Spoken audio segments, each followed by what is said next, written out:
우리는 본질적으로 끝없는 선택을 하며 살고 있다. 삶의 순간순간마다 우리는 모든 가능성의 장 속에 놓이게 되며 그 안에서 무한한 선택의 기회와 마주친다. 이 무한한 선택 중에 어떤 것은 의식적으로, 어떤 것은 무의식적으로 이루어진다. 그러나 카르마, 즉 업의 법칙을 이해하고 최대한 활용하는 비결은 매 순간의 선택에 대해 분명한 의식을 갖는 것이다. 좋든 싫든 지금 우리에게 일어나고 있는 모든 일은 우리가 과거에 한 선택의 결과다. 불행하게도 많은 사람들은 무의식적으로 선택을 하기 때문에 그것이 선택이라고 생각하지 않는다. 하지만 선택은 분명 선택이다. 만일 내가 당신을 모욕한다면 당신은 분명히 마음 상해하는 편을 선택할 것이다. 만일 내가 당신을 칭찬한다면 당신은 분명히 기분 좋아하거나 으스케하는 편을 선택할 것이다. 어느 쪽이든 이 모든 것이 다 선택이다. 내가 당신의 마음을 상하게 할 수도 있고 으스케하게 할 수도 있다. 그런데 당신은 마음 상해하지 않는 편을 선택할 수도 있고 또 나의 칭찬에 우쭐해하지 않는 편을 선택할 수도 있다. 그런 선택을 할 때 잠시 한 발자국만 뒤로 물러서서 지금 하고 있는 선택을 주시한다면 당신은 무의식의 영역에서 의식의 영역에 이르는 전 과정을 받아들이는 것이다. 이처럼 의식적으로 선택하고 주시하는 절차는 큰 힘이 된다. 어떤 선택이든 선택을 할 때는 다음 두 가지를 스스로에게 물을 수 있다. 첫째는 내가 하는 이 선택의 결과가 무엇인가? 그 답은 마음속으로 금방 알 수 있을 것이다. 둘째는 내가 하는 이 선택이 나와 내 주위 사람들에게 행복을 가져다 줄 것인가? 그렇다는 대답이 나오면 그 선택을 밀고 나가라. 아니라는 대답이 나오면 그 선택이 당신이나 주위 사람들에게 실망을 준다고 판단되면 그 선택을 하지 말라. 이것은 아주 간단한 일이다. 매 순간 할 수 있는 수많은 선택 중에서 당신과 주위 사람들을 행복하게 해줄 수 있는 선택은 단 하나뿐이다. 바로 그 단 하나뿐인 선택을 하게 되면 자발적이고 올바른 행동을 하게 되는 것이다. 자발적이고 올바른 행동이란 합당한 순간에 합당한 행동을 하는 것이다. 어떠한 상황이 벌어지건 이것이 정답이다. 이런 행동은 당신 자신과 당신의 행위에 영향받는 모든 이에게 도움이 될 것이다. 이때 우주에는 당신으로 하여금 스스로 옳은 선택을 할 수 있게끔 돕는 흥미있는 장치가 있다. 이 장치는 몸에서 일어나는 두 가지 느낌과 관련된다. 하나는 편안한 느낌이요. 다른 하나는 불편한 느낌이다. 의식적으로 선택을 하는 순간 당신의 몸에 주의를 기울이고 몸에게 물어보라. 내가 이런 선택을 한다면 어떻게 될까? 몸이 편안하다는 메시지를 보내오면 그것은 올바른 선택이다. 그러나 몸이 불편하다는 메시지를 보내오면 그것은 올바른 선택이 아니다.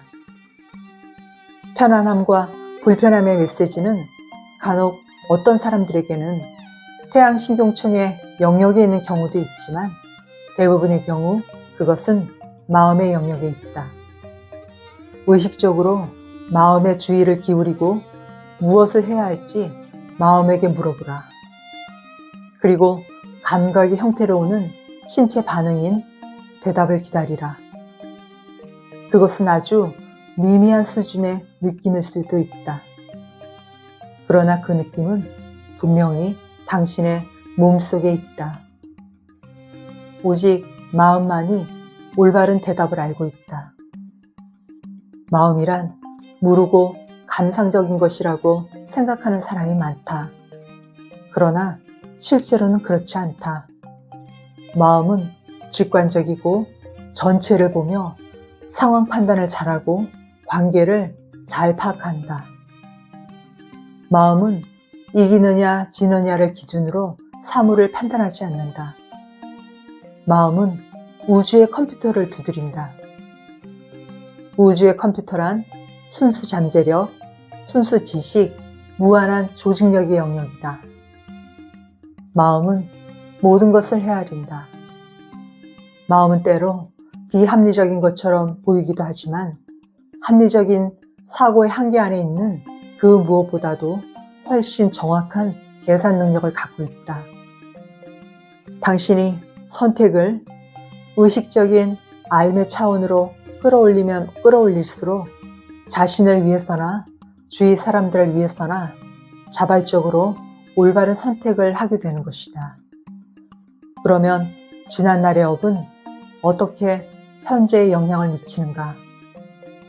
지난날의 업에 대하여 우리가 할 수 있는 일은 세 가지다. 첫째는 업이 지은 빚을 갚는 것이다. 대부분의 사람들은 그렇게 하는 편을 선택한다. 물론 무의식적으로 그러는 것이다. 이 또한 앞에서 말한 당신의 선택이 될 수 있다. 이 빚을 갚자면 때로는 많은 괴로움이 따르겠지만 업의 법칙상 이 우주에 갚지 않고 넘어갈 수 있는 빚이란 없다. 이 우주에는 완벽한 정산 체계가 갖추어져 있어서 모든 것은 끊임없이 들고 나면서 교환되는 에너지인 것이다. 둘째는 당신의 업을 좀 더 바람직한 체험으로 바꾸는 것이다. 업으로 진 빚을 갚으면서 이 체험으로부터 나는 무엇을 얻을 수 있을까? 이러한 일은 왜 일어나며 우주가 이를 통해 내게 주는 메시지는 무엇인가? 이러한 경험을 어떻게 하면 다른 사람에게 도움을 줄 수 있는 것으로 만들 수 있을까? 스스로에게 물어보라는 것이다. 이렇게 함으로써 기회의 씨앗을 찾아 그 씨앗을 당신의 달마, 즉 삶의 목적과 연결시키는 것이다. 그리하여 업을 새로운 표현으로 변환시킬 수 있다. 예를 들어 운동하다가 다리가 부러졌다면 당신은 스스로 이렇게 물을 수 있다. 이 경험에서 나는 무엇을 배울 수 있나? 우주가 내게 주는 메시지는 무엇인가? 이때의 메시지는 아마도 행동의 속도를 늦추고 다음번에는 좀 더 몸조심을 하라는 내용일 것이다. 만일 당신의 달마가 당신이 아는 바를 다른 사람에게 가르쳐 주는 것이라면 이 경험을 어떻게 하면 다른 사람에게 도움이 되는 쓸모있는 것으로 만들 수 있을까?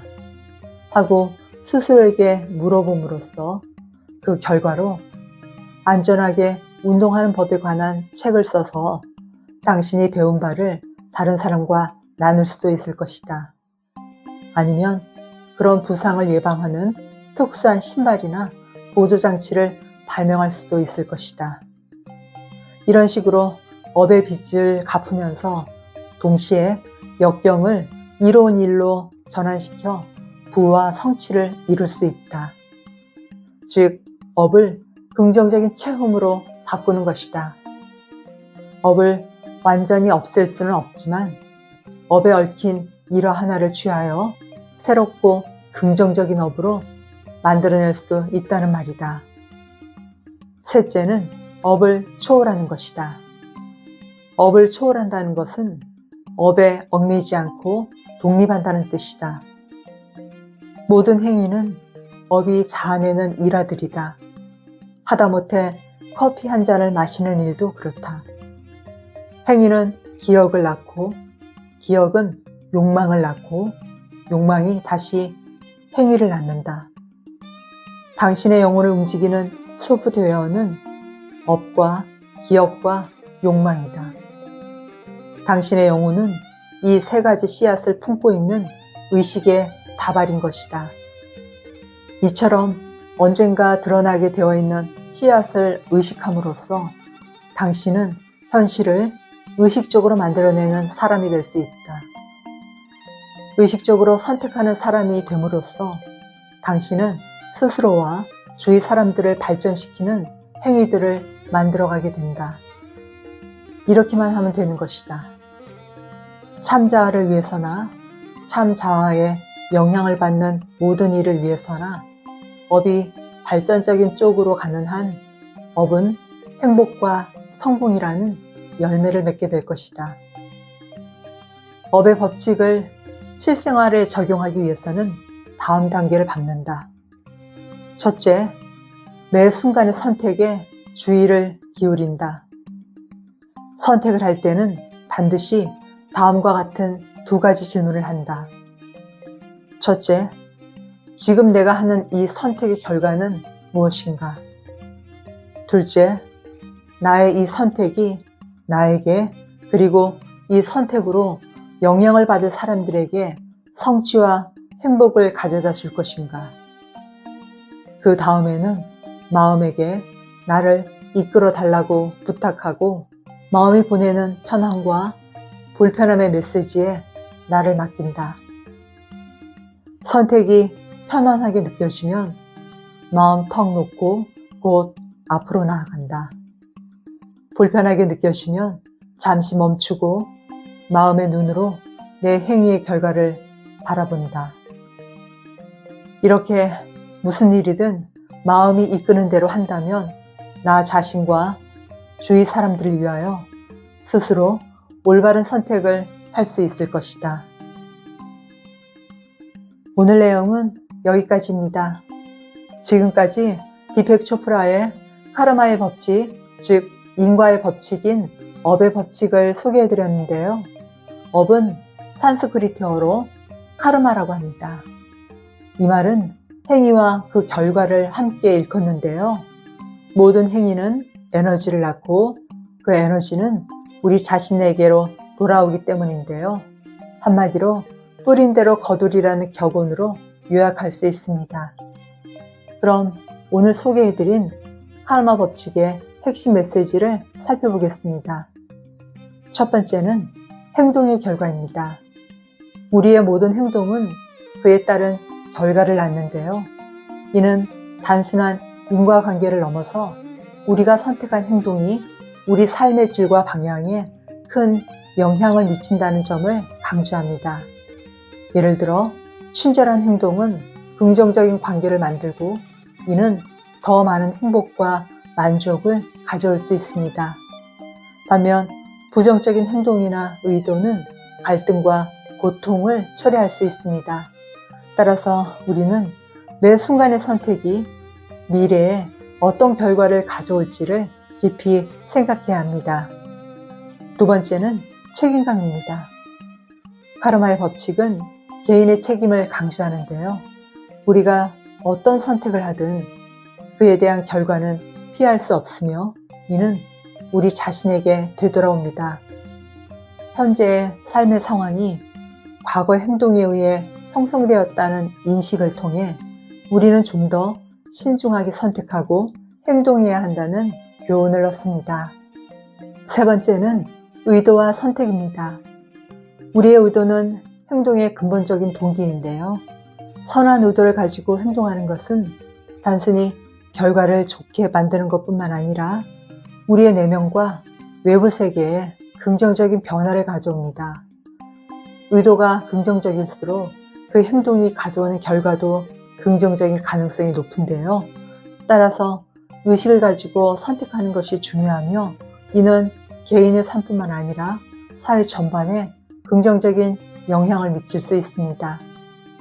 네 번째는 상호 연결성입니다.